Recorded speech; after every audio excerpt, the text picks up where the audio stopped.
Hello दोस्तों, स्वागत है आप सभी का हमारे चैनल में। दोस्तों, आज के वीडियो में हम लेकर उपस्थित हैं कंप्यूटर के इंपॉर्टेंट क्वेश्चंस जो कि आपके UP PCL, triple C, ARO, IBPS bank, PO clerk, SBI railway, UP police, UP SSC, UP PSC और एसएससी जैसे एग्ज़ाम्स के लिए तथा अन्य कॉम्पिटिटिव एग्ज़ाम्स के लिए अत्यंत महत्वपूर्ण हैं। ठीक है, तो दोस्तों चलिए स्टार्ट करते हैं।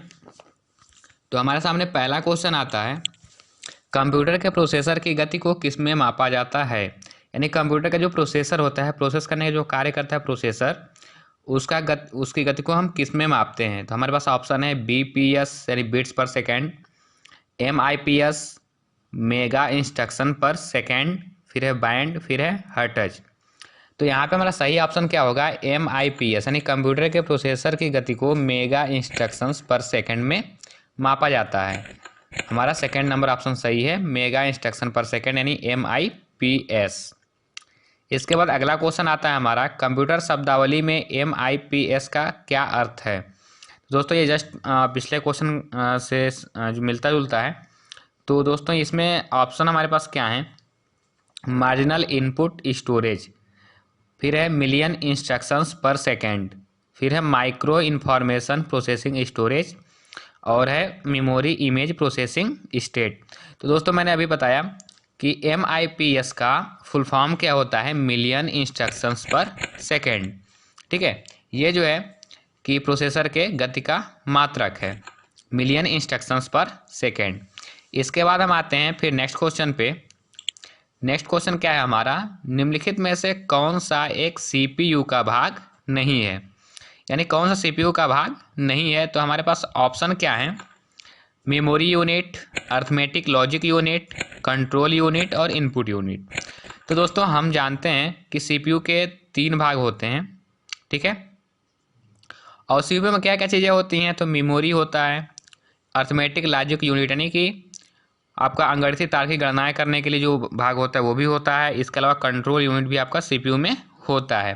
जबकि इनपुट यूनिट क्या होता है, अलग होता है। इनपुट यूनिट अलग से इनपुट डिवाइस होता है जिसके द्वारा हम आंकड़े तथा निर्देश कंप्यूटर को देते हैं। तो हमारा इनपुट यूनिट जो है वो सीपीयू का भाग नहीं है, यानी हमारा ये ऑप्शन सही है, इनपुट डिवाइस यानी इनपुट यूनिट जो है हमारा ऑप्शन सही होगा। इसके बाद फिर हम देखते हैं नेक्स्ट क्वेश्चन, ये है निम्नलिखित में से कौन सा एक पर्सनल कंप्यूटर में कंप्यूटिंग का कार्य करता है।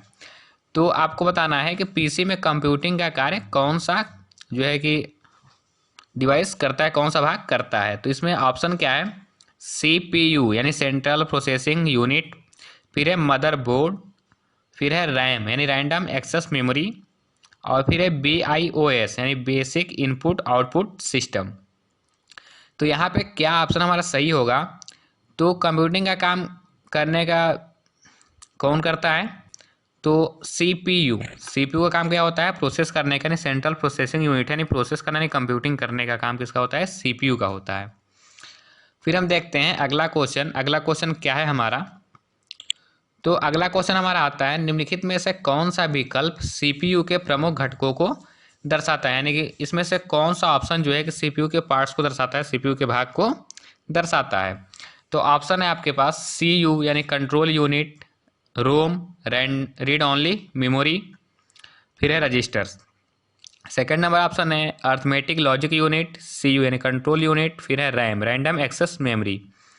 थर्ड नंबर ऑप्शन है एएलयू अर्थमेटिक लॉजिक यूनिट, फिर सीयू कंट्रोल यूनिट, फिर है रजिस्टर।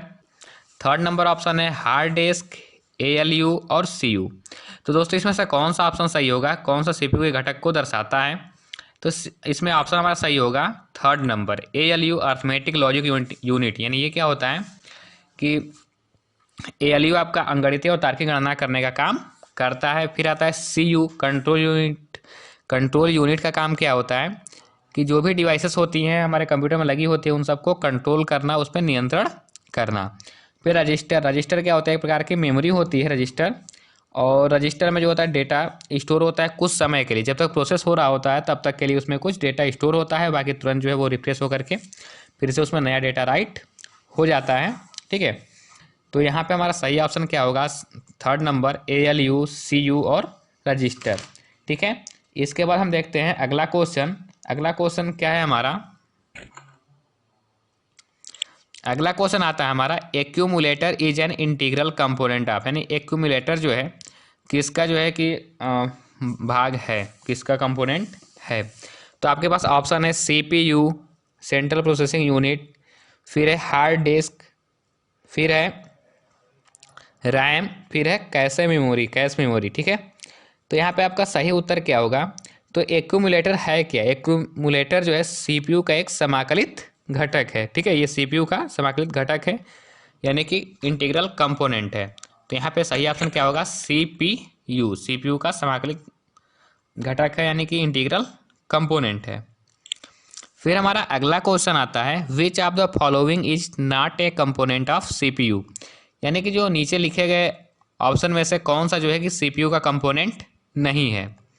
आपके पास ऑप्शन क्या है, एएलयू अर्थमेटिक लॉजिक यूनिट, फिर है सीयू कंट्रोल यूनिट, इसके बाद है रजिस्टर्स, फिर है रैम यानी रैम रैंडम एक्सेस मेमोरी।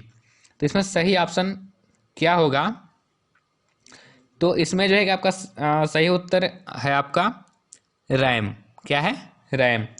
देखिए इसमें जो है arithmetic and logic unit, control unit और रजिस्टर सीपीयू के भाग होते हैं, जबकि रैंडम एक्सेस मेमोरी क्या होता है, मेमोरी का भाग होता है, ये अलग होता है। ठीक है, तो यहाँ पे हमारा सही ऑप्शन क्या है, रैम। रैम जो है कि सीपीयू का भाग नहीं है, यानी सीपीयू में आपके एएलयू सीयू रजिस्टर्स होंगे, रैम अलग होगा। ठीक है, फिर हमारा नेक्स्ट क्वेश्चन आता है, देखिए जो रजिस्टर्स के बारे में क्वेश्चन ज़्यादा है। ठीक है, तो रजिस्टर्स के बारे में जो है कि ये मेन टॉपिक इस पे रजिस्टर्स पे बनाया गया है ये वीडियो।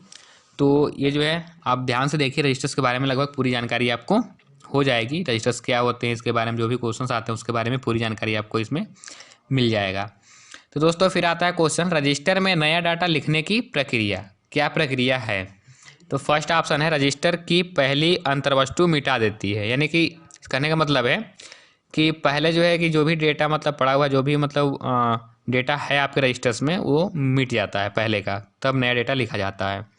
फिर सेकंड नंबर ऑप्शन है कि वर्तमान अंतर्वस्तु को नष्ट नहीं करें, यानी वर्तमान में जो डेटा पड़ा होगा, प्रेजेंट टाइम में जो डेटा होगा उसको जो है कि नष्ट नहीं किया जाएगा और डेटा राइट हो जाएगा। थर्ड नंबर ऑप्शन है केवल तभी संभव है जब रजिस्टर संचायक हो। और फोर्थ नंबर ऑप्शन है केवल तभी संभव है जब रजिस्टर संचायक हो या अनुदेश रजिस्टर। ठीक है, तो रजिस्टर में नया डेटा लिखने की प्रक्रिया होती क्या है। तो रजिस्टर में नया डेटा लिखने के लिए पहले जो भी डेटा होता है वो मिटा दिया जाता है, उसके बाद से नया डेटा राइट होता है उसमें।